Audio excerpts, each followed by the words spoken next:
Welcome everyone to the Digital Skills Program, our very third digital skills course, and this time it's going to be about how to get the most out of video teaching.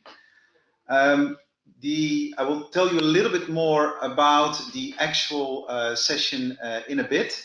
Before I do so, I would like to draw your attention to the Digital Skills Program and why we're orchestrating these webinars and what the overall aim is of this program. So we have as a goal for teachers to fully participate in a rapidly evolving new digital economy. And we want to give you the opportunity to fully learn and teach your peers on any digital topic that keeps you busy. The aim of this is for you to better understand new digital developments that are ongoing, but also for you to perhaps make some supplemental income, left, right, or center in your role as a digital educator.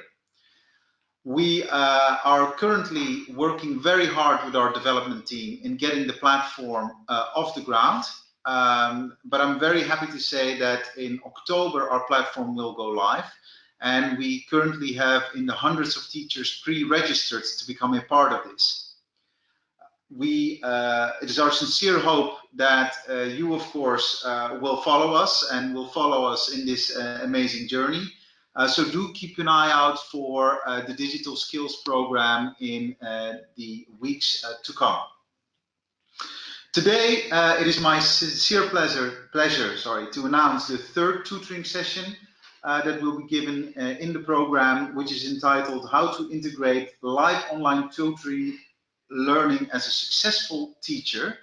And we are very privileged and very happy that we have an expert in our midst, whose name is Will Chambers.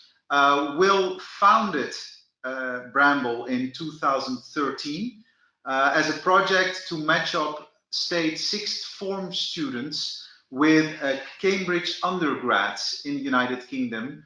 So the undergrads could tutor the sixth form students, but they didn't achieve really to find the best platform for doing so. Lots of the students were dispersed over the United Kingdom, so there was no way of basically setting this up in person.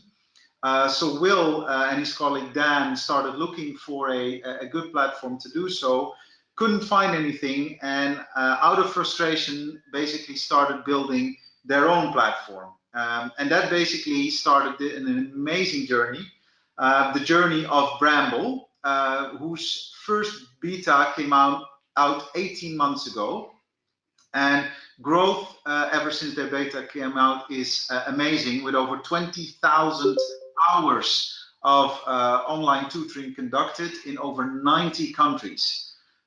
So it's safe to say that that has been a big success. Today, Will has made some time available for us to talk about his experience of building Bramble, but more importantly, how we as digital educators can become successful in adopting online tutoring and video teaching and learning as a new tool. So without any further ado, I would like to introduce you to Will. Very lasting two logistics things that I want to share with you. We want to make this a very interactive session, and we welcome any questions that you might have. During the talk, please send to us any questions through the chat window, which is, if you look at your little dashboard, on the bottom where it says chat, there's also a little talking cloud that you can click on. Once you click on that, you will be able to write in there, and we will be able to read your questions. So any questions you have, we encourage you to send that to us through that specific window. After the session, there's also the possibility for you to ask the questions just by talking. But before that, we would like to ask you to keep your microphone muted, just to prevent from any background noises coming through the specific session. We hope that makes sense. Without further ado, I would like to yield the floor to Will Chambers. Thank you very much. Thank you, Aldo, for the introduction. As Aldo said, Bramble really began due to our frustrations with the available technologies for teaching online, and born out of that was our desire to build a piece of software that made it much easier to deliver a great online tutoring experience. So I'm hoping to share some of the lessons we've learned about the online tutoring space over the last few years with you today. So to start with a little bit of background, our mission at Bramble really is all about making great education more accessible, and specifically by making it easy to deliver high quality live learning online. So as part of that, we've developed a number of different products. It all started with our online classroom, which was designed from the ground up for online tutoring. What we did is we tried to boil down the real essence of a tutoring session, identify the key component parts, and move those online whilst keeping it as simple as possible. So hopefully when we go through the interface later, you'll see how that all works. One of the other things we believe about using technology to enhance the online learning experience is that it's not just about substitution, it's about improvement. What can we do online that we simply can't do in an offline setting?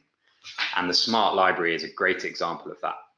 So every session that takes place on Bramble is recorded, much like our webinar today. And of course, that means that tutors and students build up a phenomenal resource of past tutoring sessions that they can access at any time. Additionally, we're beginning to explore some of the opportunities with artificial intelligence around automatically transcribing and tagging up those sessions to make it very easy for students to find those in the future. And then finally, perhaps a bit less glamorous, is the reporting side of things. Because everything is happening online, it's possible for us to generate reports automatically, saving tutors and students lots of time when it comes to logging all of those things.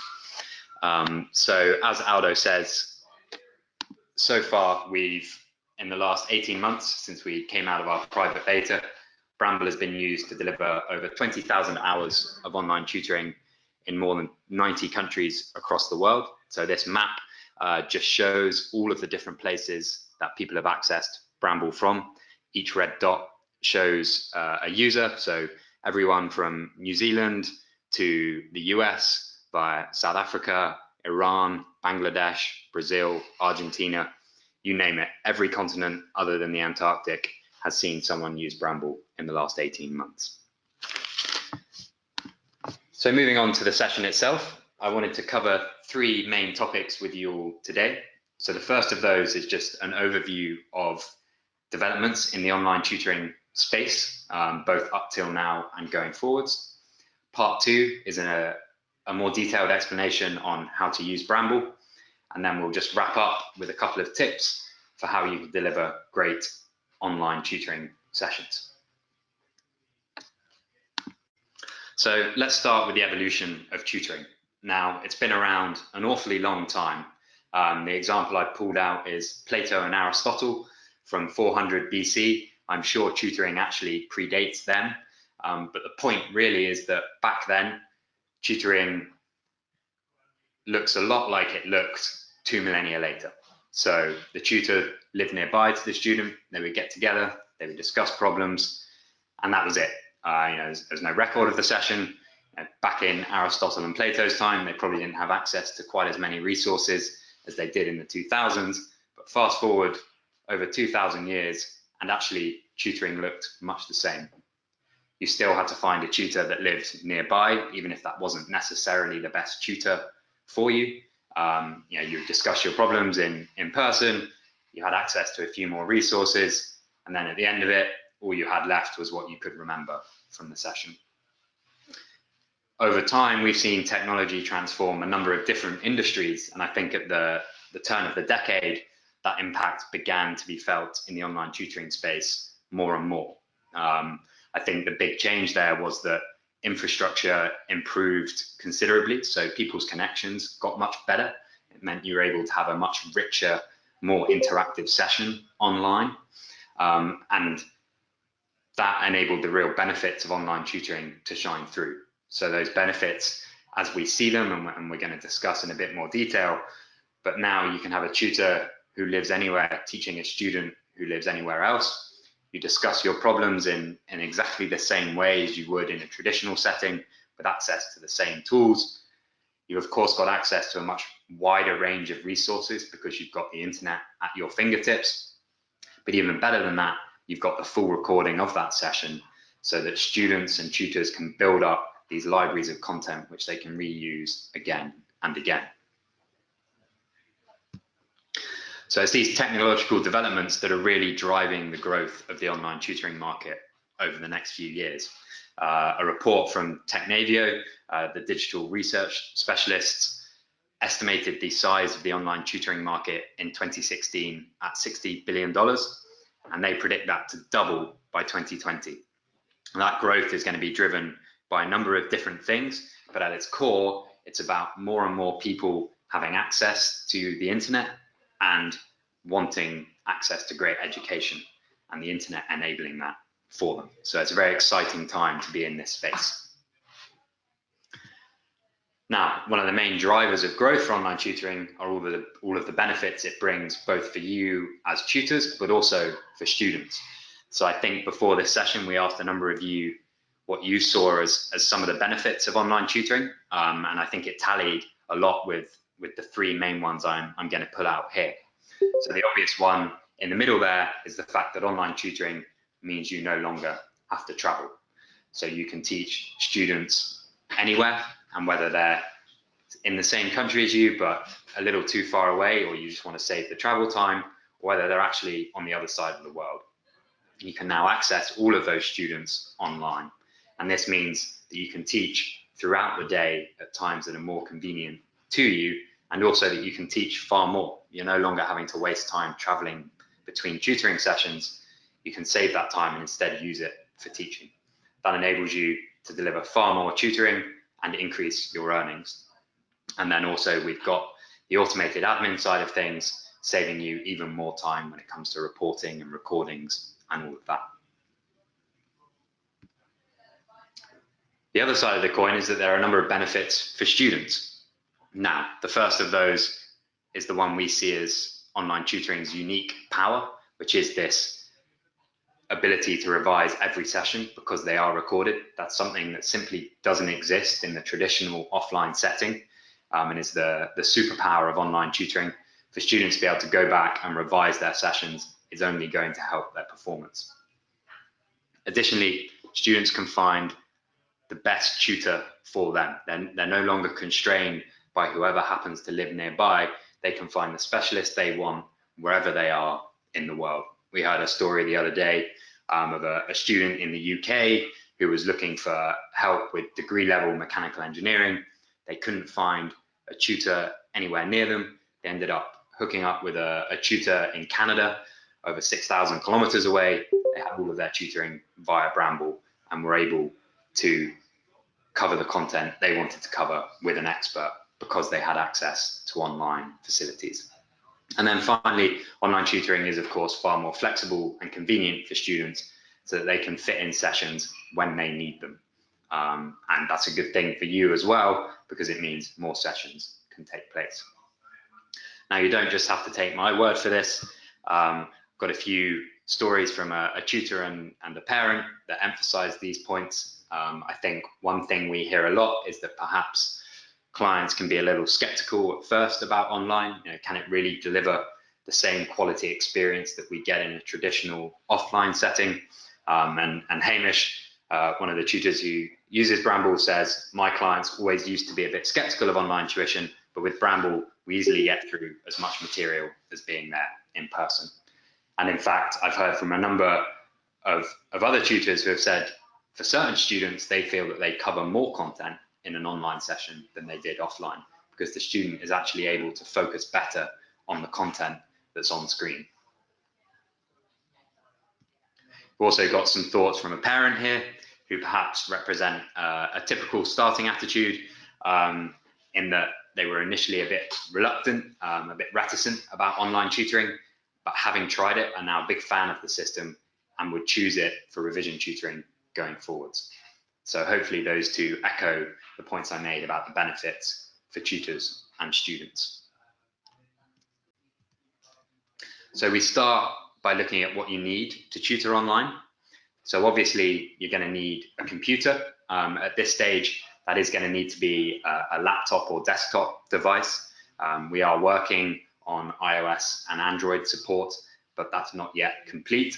And generally speaking, this isn't something you want to be doing on the go on the phone. You want to find yourself in a good, relaxed, quiet setting where you've got access to everything you need so that you can deliver a really high quality session to your students. You'll need to be using Google Chrome. That's because a number of the technologies we use in the web are only supported fully by Chrome. The good news, of course, being that you can download Chrome on any laptop or computer, so that shouldn't be a blocker for you. You will, of course, need a microphone so that your student can hear you. Now, most laptops these days do, of course, have a microphone built in. If you don't have one of those, then you can buy some headphones with an inline microphone, plug that in, and you'll have your microphone in place. And then finally, you're going to need a reasonable internet connection. Now, the question, what is a good internet connection, is a bit like the question, how long is a piece of string? It can be quite difficult to answer at times. The thing that really matters for online tutoring is not actually upload and download, which is what you might be familiar with people quoting, but instead latency. And what latency measures is the amount of time it takes for the data you send to get to the other user. And that's very important in the context of a conversation, because we want our voice to be sent effectively in real time, so it sounds like we're having a conversation. And the limit for that is that the voice needs to be sent in 200 milliseconds. The good news is we built out a global voice infrastructure. That means wherever you are in the world, you're very close to one of our voice servers. And we've also built a tool that enables you to test that in advance of your sessions, and also have a number of tips for how you can improve your connection if you are having some problems there. So you've got everything you need to deliver your online tutoring.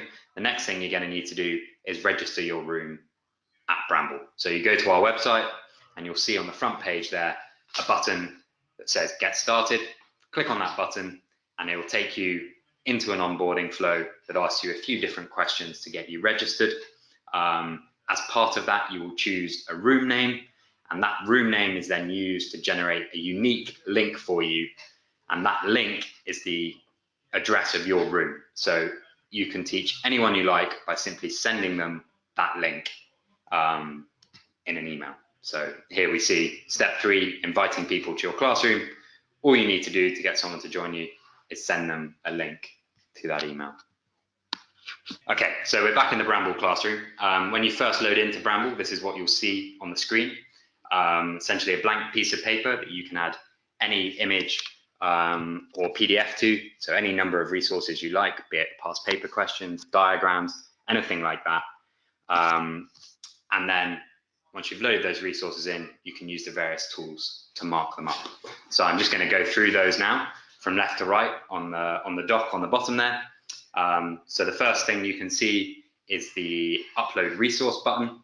So that icon that looks like a picture, you click on that and it will give you the option to upload any image, PDF or photo from your device. So if you're on your laptop, that'll open up your file system and you can choose any PDF or image to upload into Bramble. Now, if you want to upload a different kind of document, say a PowerPoint or a Word document, then you can very easily convert that to a PDF in Word or PowerPoint. You just choose to save it as a PDF, and then you can bring that PDF into Bramble. It's also possible to copy and paste any image from the web into the Bramble notebook. Simply open up the image, right-click on it, and choose Copy Image. Then come back into the notebook and paste it using Control-V on a Windows machine or Command-V on a Mac. Similarly, you can bring in screenshots if you've got a past paper question that you want to get a specific section of, then you can take a screenshot of that and paste it into the notebook. So we've tried to give you lots of flexibility in the ways that you can bring resources in to the notebook so that you can start working on them with your students. Once you've brought those resources in, you're going to want to add annotations to those. So to do that, you're going to use the pen tool, and you've got three options here. The first one you can see on screen now is the pen icon. So when I can see that, that means I've got the pen selected, so I can draw anywhere on screen. If I click that icon, it will change to the text tool. You'll see an icon that looks like a T down there, and then you can click anywhere on screen to type stuff out. So if you are, just on a laptop and you want to type out quite a lot of text, then you can use the typing tool rather than drawing it out with the pen. And then finally, you click that once again, and you'll select the eraser, which enables you to rub stuff out and clear the page as required. Next to the pen, you'll see the color droplet. That works in much the same way. You click on that to change color, and it will show your currently selected color. So we've got 4 colors in here that just make it easy for you to add annotations in different colors, or for students and the tutor to have a different color pen. Whatever flexibility you want there is available. Next, we have the webcam functionality. So if you click on that icon, it will give you the option to either enter webcam mode or take a snapshot. So webcam mode will take everyone in the session into webcam mode so that you can see each other and say hello. We see this used quite often at the start and end of a session to sort of say hi and bye, but actually the majority of the action takes place in the notebook. Interestingly, in our early testing, we heard from a lot of tutors and students who said that they liked the fact that webcam and notebook were separated out, because it meant that when they were in the notebook mode, they were totally focused on the learning content rather than being distracted by what was going on behind them or what they looked like or anything like that. You can also use the webcam to take a snapshot. What this does is enable you to hold something up to your webcam and take a quick picture of it. So if you've got a piece of paper, or the student has, that they want to work on with you, then you can very easily get that into the notebook as well. So jumping over to the other side, the question mark opens up the info panel. This just tells you how long the session has been going on and who's in here with you. Next to that, we've got undo and redo, which do exactly what you'd expect them to. And then the last tool in the classroom really is the export functionality. So you click this email icon, and what that does is it clears the notebook and sends everyone connected to the session a PDF copy of all the notes from that session. So this is a great reference, at a glance, to see what you covered in that session, and it's something we recommend you do at the end of every session. Now, that's only one of the sort of records of the session. The other one is, of course, the full session recording, which we'll talk a little bit about later. So they're all the tools. Okay, so on to the final part. I think we've just about still got time despite our technical hiccups.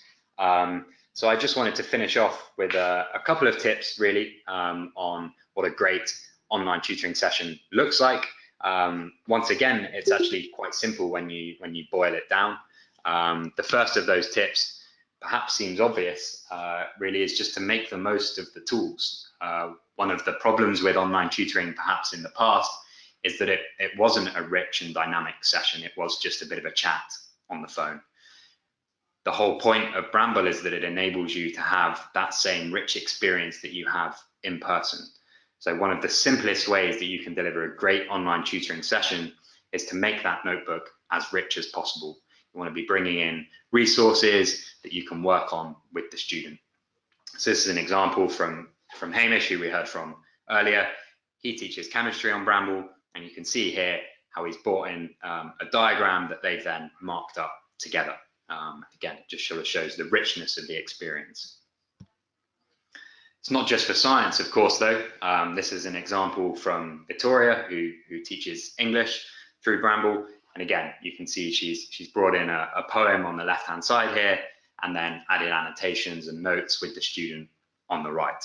And yeah, just by looking at that, you sort of know that some really great learning has gone on. So don't be afraid to really make the most of the tools and try and make that notebook as rich as possible. You don't want to just be staring at a blank piece of paper, having a chat with each other. So that's it for me. If you have any questions, please type them in the chat box, and we will do our best to answer them now. We'll also sort out the cutting out in the recording. So if you did miss anything, you'll be able to access that later.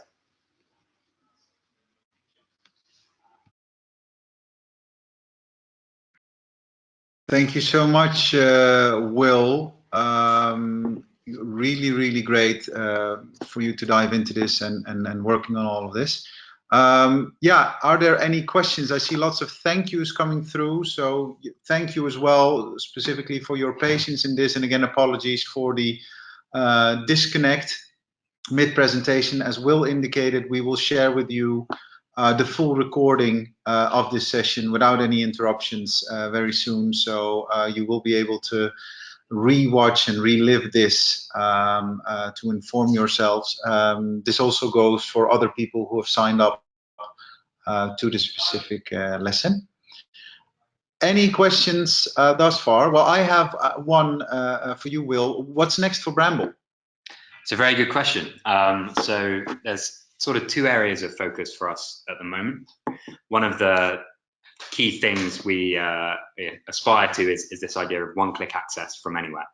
So we want to make it easy for people to access Bramble on any device from anywhere. And we've got a working version of this on Android that enables you to talk to each other, to draw and share your resources.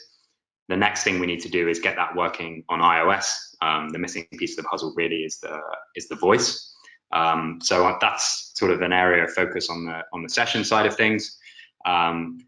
The other big area for us is the recordings piece. So that AI synopsis you saw was really just the beginning for us in terms of what we're going to try and do with those recordings. We want to make it really easy for students to find the exact 5 minutes that they were talking about a specific concept going forwards, and to be able to jump in there and revise on demand. So that's the other big area for us at this stage. Great, well, thanks. I see one question that says, why didn't we use Bramble now? Can you answer that question? I can, that's a very good question. So Bramble was designed for small group tutoring. Sort of started with one-on-one, but we support up to 4 users in a session. The constraint is around the voice connection. So if we want to have everyone able to talk, then the way we've architected voice puts a limit on that at sort of 4 or 5 users. So that's why we've used webinar software today, where we're just broadcasting something to you rather than having a discussion. If we were doing this one-on-one or 1 to 2 or 3, then we would use Bramble instead. Great, great. And another question here is, I've been tutoring online for a while simply by using Zoom and screen sharing. Very careful, prepared with 3 internet providers just to be sure you're always online. What's the difference between Zoom and Bramble? So I think the key thing we've really invested in is trying to add that extra layer of interactivity for the student. If you're on Zoom and screen sharing, then it's more of this sort of broadcast webinar style session. You're not really able to bring those resources in, mark them up together. The student's participation is limited. So on the session side of things, I think you're able to have a richer session in Bramble than you are through screen sharing. And then on the recording side of things, I think Zoom is beginning to offer some recording functionality, but I don't think it's as quick or as slick as Bramble's. In particular, I think it's all video recordings rather than this far more portable format. I also don't think that they're doing stuff like the revision library and the transcripts, certainly not on an easy to use dashboard in quite the same way, which is understandable. Zoom was designed for video conferencing, and they do a very good job of that. But what we try to do with Bramble really is design it for tutoring from the ground up. And that's why we focus on different things to them, and I think hopefully able to offer a richer experience. Yeah. Okay, well, I hope that answers some of the questions. Now, naturally, if you have any more, feel free to email us at info@teachpitch.com. We also have a specific tutoring email address, which is tutoring@teachpitch.com. should you have any specific questions for Will. As said before, we will share with you the recording to the session, and in that specific email, we will also share with you the email address of Will, so you can email him directly should you have any specific questions about Bramble. If there are no further questions, then I would like to thank you very, very much for participating in this specific session. The next session will already be next week. I'm looking at Miriam here, which will be about, which on the 5th of October, which will be TeachPitch's 4th birthday, coincidentally. And it will be about how to use technology for coaching purposes, given by Francis Jones, who is a 25 years classroom teacher currently working for a big international school in Dubai. And she will share her experiences on how she uses technology to coach her students. So if you're interested in that, please respond to the emails you might receive and sign up to this specific session. For now, Will, thank you very much. Thank you all for attending, and hope we can keep in touch. Thank you and goodbye.